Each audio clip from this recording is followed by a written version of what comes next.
Dragon Ball FighterZ. So this game was developed by Arc System Works. I'm not sure who the publisher is for this particular title, but this game isn't very old. It's not even 6 months old. It came out January of this year, 2018, and it's one of the best games that I've played during the 8th console generation. One of the things that's great about, first of all, I'm a big Dragon Ball Z fan. I grew up watching the show. I love the characters and everything, and the story of the series.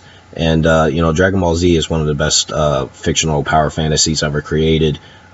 Maybe even the best fictional power fantasy ever created.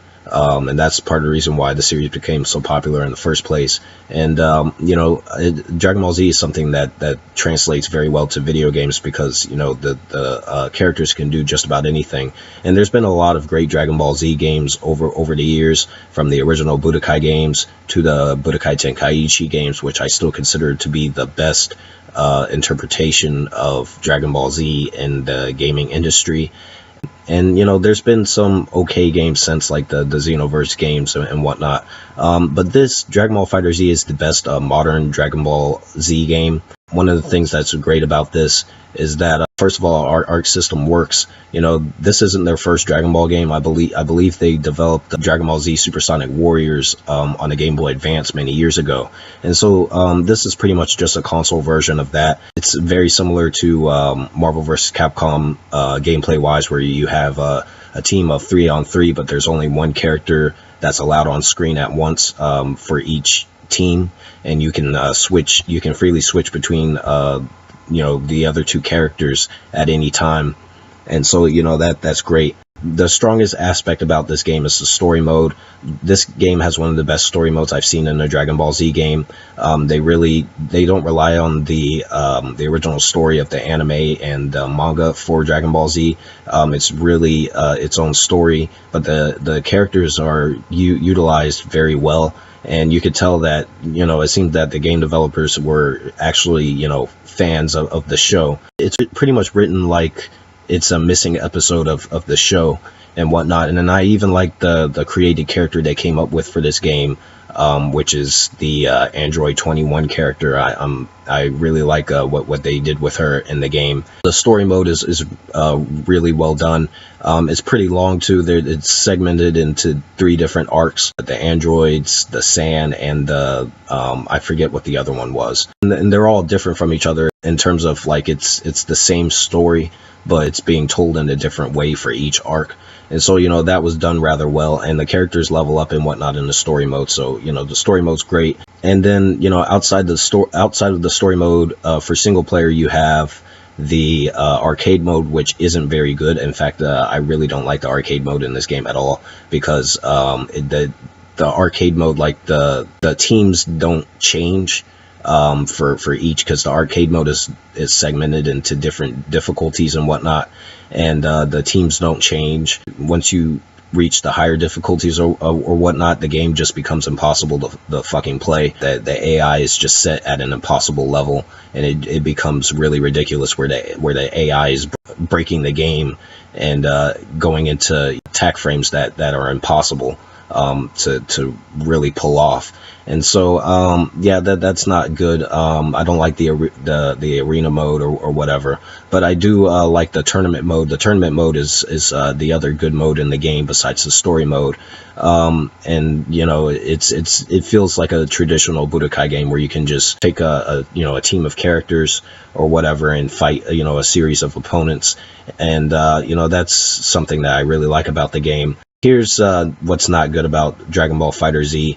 Another thing before I get into that, another thing that's really good about the game is the animation. This is one of the best, if not the best, Dragon Ball Z game that I've seen in terms of the animation and whatnot. It looks almost exactly like the show, just in video game form.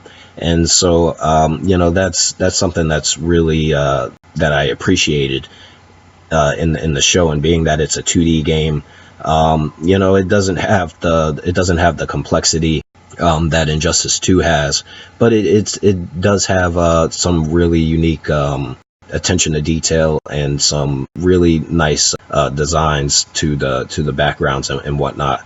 And there is a mechanic in the game where you can knock an opponent, outside of a stage, and the characters will fly to a different stage and whatnot. So that was well done and whatnot. But here's what's not good about the game.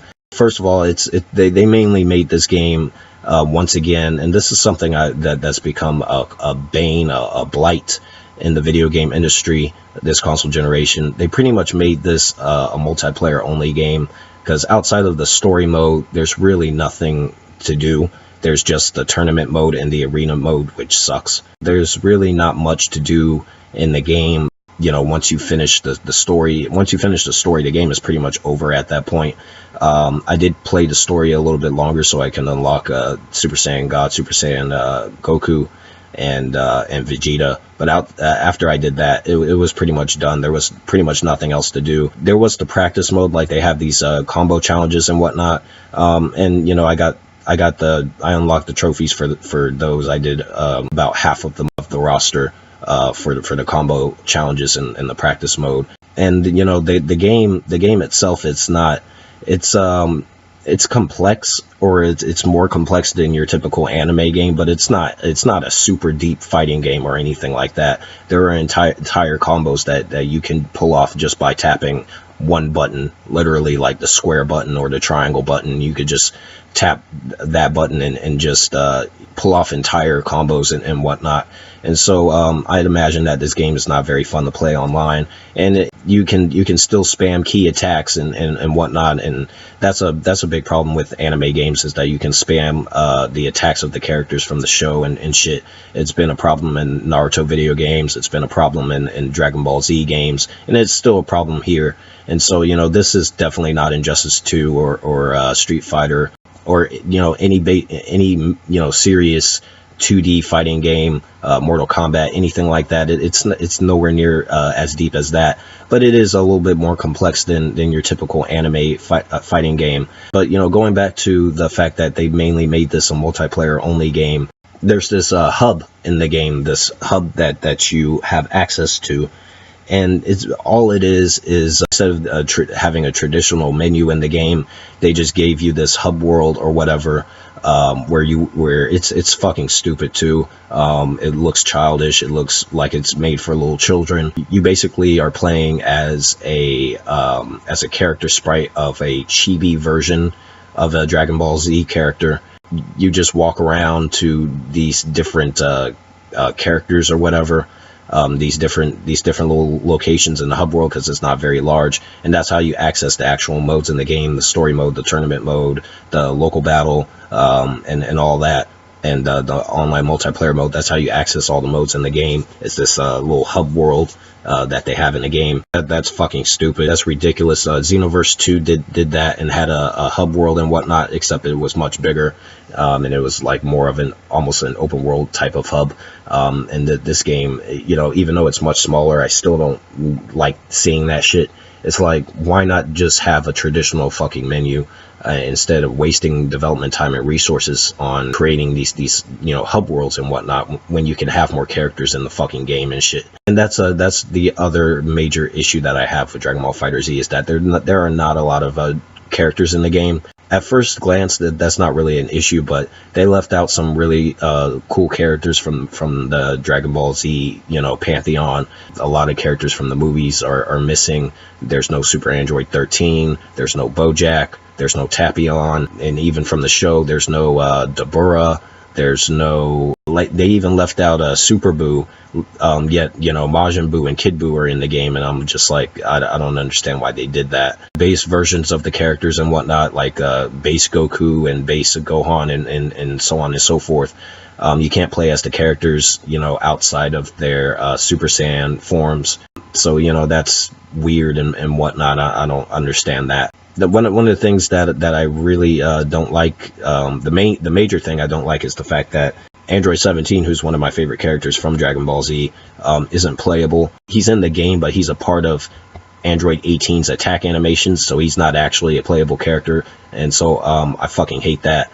And the Ginyu Force is also part of Captain Ginyu's attack animations and whatnot, so like Raccoon, Jace, Burter and Gluto, they're not really they're not playable characters in the game. Yeah, that's fucked up. I don't know why they did that. If I had to compare this game against Dragon Ball Xenoverse 2, I definitely would prefer this just over the gameplay alone. If I was choosing it over content and characters, Xenoverse 2 wipes the floor with this game on that level, but this is a much superior fighting game, and so the Tenkaichi games or the older Budokai games, which are far superior. So, but yeah, this is the best modern Dragon Ball Z game. This is one of the best games I've played this console generation. It's a great game. Bardock and Broly, and so that's good, that's cool, and whatnot. So yeah, there's my retrospective for Dragon Ball FighterZ. It's a great game. It's a great Dragon Ball Z game,